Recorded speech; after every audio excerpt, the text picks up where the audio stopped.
வணக்கம் நண்பா. நாம இன்னைக்கு இந்த வீடியோல பார்க்க போறது என்னன்னு பாத்தீங்க அப்படின்னா பிக்கெட் 43 இந்த திரைப்படத்தோட மூவி ரிவ்யூ தான் பார்க்க போறோம். ஸோ ரிவ்யூ போறதுக்கு முன்னாடி இது வரைக்கும் நம்ம சேனலை சப்ஸ்கிரைப் பண்ணாம பார்த்துருந்தீங்க அப்படின்னா சப்ஸ்கிரைப் பண்ணி பக்கத்தில் இருக்கிற பெல் ஐக்கனை கிளிக் பண்ணிக்கோங்க. அவங்க வீடியோக்குள்ள போகலாம். இந்த படம் ஒரு மலையாள படமா இருந்தாலும் தமிழ் டப்பிங்ல அவைலபிள் தான் இருக்கு. ஸோ இந்த படத்தோட ஒரு ஒன்லைன் என்னன்னு பாத்தீங்க அப்படின்னா, நம்ம ராணுவ வீரர் பிருத்திவிராஜுக்கு வந்துட்டு லைட்டா பயமா இருக்குது மிலிட்டரியில இருந்தாலுமே. சோ இப்போ இவரை வந்து பாத்தீங்க அப்படின்னா பிக்கெட் 43 அப்படிங்கிற ஒரு லைனுக்கு வந்து அனுப்ப போறாங்க. அங்க வந்துட்டு அடிக்கடி ஃபயரிங் அப்படிங்கிற நடக்கும்னு சொல்லி தான் அனுப்புறாங்க. தலைவன் லீவ் கேட்டுட்டு இருக்கிறான். லீவ் எல்லாம் கிடையாது அப்படின்னு சொல்லிட்டு நீ அந்த இடத்துக்கு போ அப்படின்னு அனுப்பிச்சுடுறாங்க.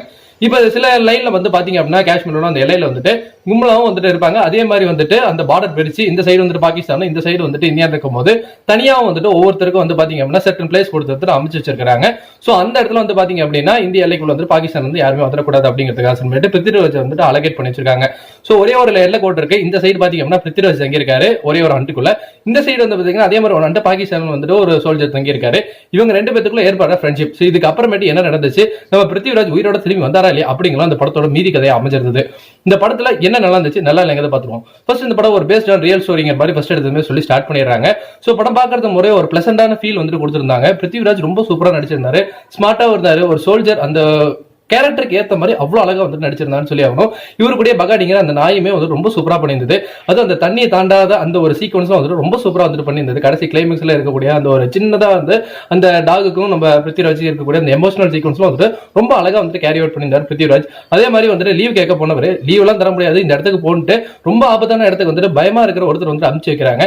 இதுக்கப்புறமேட்டு அவர் இங்க எப்படி மாறுறாரு, பக்கத்துல இருக்கக்கூடிய பாகிஸ்தான் சோல்ஜர் கூட எப்படி ஃப்ரெண்ட் ஆனாரு, அவங்க ரெண்டு பேருக்கு இருக்கிற பாண்டிங், சோ அவரோட நடிப்பு அப்படின்ட்டு படமே வந்துட்டு ரொம்ப புதுசாகவும் பிளசண்டாவும் வந்துட்டு பாக்குற ஒரு ஃபீல் வந்து கொடுத்துட்டே இருந்தது.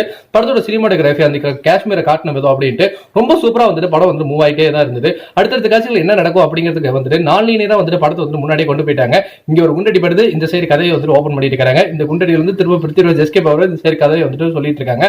சோ இந்த மாதிரி நான்லீனியரா கொண்டு போனது மேபி எனக்கு இந்த கதைக்கு வந்து பாத்தீங்க அப்படின்னா இன்னும் கொஞ்சம் செட் ஆகலையோ அப்படிங்கிற ஒரு எண்ணம் தான் இருந்தது. மித்தபடி நெகட்டிவ்னு சொல்ற அளவுக்கு என்ன கிடையாது. படத்தை லீனியராகவே வந்து ஓட்டி இருக்கலாமோ அப்படின்ற ஒரு எண்ணம் இருக்கதா செஞ்சது. அது தவிர்க்கவே முடியல என்ன பொறுத்த வரைக்கும். சோ எனக்கு இந்த ஒரு பிக்கெட் 43 வந்து பாத்தீங்க அப்படின்னா ஒரு ஃபீல் குட்டான நல்ல படம் பார்த்தோம் அப்படிங்கிற ஒரு திருப்தி வந்து கொடுத்திருந்தது. ஏன்னா அந்த பிருத்திவிராஜ்ல வந்து லாஸ்டா வந்துட்டு பாத்தீங்க அப்படின்னா ஒரு சஸ்பென்ஸ் வந்து லாஸ்ட் கிளைமேக்ஸ் கொஞ்சம் முன்னாடி வந்துட்டு ஒரு லெட்டர் முன்னாடியே வந்து இருக்கும். ஸோ அதை வந்துட்டு படிப்பாரு. அப்பதான் வந்துட்டு அவருக்கு தெரிய வரும் அவங்க அம்மா வந்து இறந்துட்டாங்க. அந்த காட்சிகள்லாம் வந்துட்டு ரொம்ப சூப்பரா எக்ஸ்ட்ரா நேரம் வந்துட்டு பர்ஃபார்ம் பண்ணியிருந்தாரு. நான் வேண்டாங்க திரும்ப அந்த இடத்துக்கே போறேன்டா தலைவன் கிளம்புற அந்த காட்சிகள் ரொம்ப சூப்பரா வந்துட்டு பண்ணியிருந்தாரு. ஸோ அந்த இடத்துல வந்து பாத்தீங்க அப்படின்னா படம் வந்துட்டு அவுட் ஸ்டாண்டிங்கா வந்துட்டு தெரிஞ்சது. ஆல்ரெடி வந்து பாத்தீங்கன்னா இந்த மாதிரி மிலிட்டரி டிராபேக்ல நிறைய படம் இருக்கும். அதுல ஹிந்தியில வந்துட்டு எனக்கு ரொம்ப பிடிச்ச படம் அந்த ஷேர்ஷா அப்படிங்கிற திரைப்படம் வந்துட்டு அவ்வளவு சூப்பரா இருக்கும். அதே மாதிரி தான் இவருக்கான ஊர்ல ஒரு லவ் இருக்கும். சோ இதுக்கு அப்புறமேட்டு பாத்தீங்க அப்படின்னா தலைமை மிலிட்டரி போறா, அங்க இருந்து ரிட்டர்ன் வராரா இல்லையா அப்படிங்கிற அந்த ஒரு பதட்டத்திலே வந்து படத்தை வந்து மூவ் பண்ணிருப்பாங்க. விஷ்ணுவர்தன் டைரக்டர் ரொம்ப அழகா வந்து அந்த படத்தை எடுத்திருப்பாரு. சோ நீங்க ஷேர்ஷா பார்த்திருந்தீங்கன்னா எப்படி இருந்ததுங்கிறது நம்மளோட கமெண்ட் செக்ஷன்ல தட்டி விடுங்க. பார்க்கலன்னா தாராளமா வந்து அந்த படத்தை பாருங்க. இந்தியில தான் வந்துட்டு அவைலபிள் இருக்கு. சோ SK21 கூட இப்ப மிலிட்டரி டிராபேக்ல தான் வந்துட்டு படமும் ரெடி ஆயிட்டு இருக்கு. அதுமே வந்துட்டு ஒரு சாலிடான ஸ்டோரி தான். பொறுத்திருந்து பார்ப்போம் மிலிட்டரி டிராபேக்ல எவ்வளவு கதை வந்தாலும் சுவாரஸ்யமா காட்டுறாங்க அப்படிங்கும்போது தாராளமாவே பார்க்கலாம். சோ இது வந்து பாத்தீங்க அப்படின்னா ரொம்ப சூப்பரா அமைஞ்சிருந்தது. சோ நீங்க இந்த பிக்கெட் 43 பார்க்கணும்னா தாராளமா பாருங்க. சோ நீங்க பார்த்திருந்தீங்கன்னா உங்களுக்கு எப்படி இருந்ததுங்கிறது நம்மளோட கமெண்ட் செக்ஷன்ல வந்துட்டு தட்டி விடுங்க. ஃபார் மோர் சினிமா அப்டேட்ஸ் மறக்காம நம்ம சேனலை சப்ஸ்கிரைப் பண்ணி பக்கத்துல இருக்கிற பெல் ஐக்கனை கிளிக் பண்ணி வச்சுக்கோங்க. நன்றி, வணக்கம்.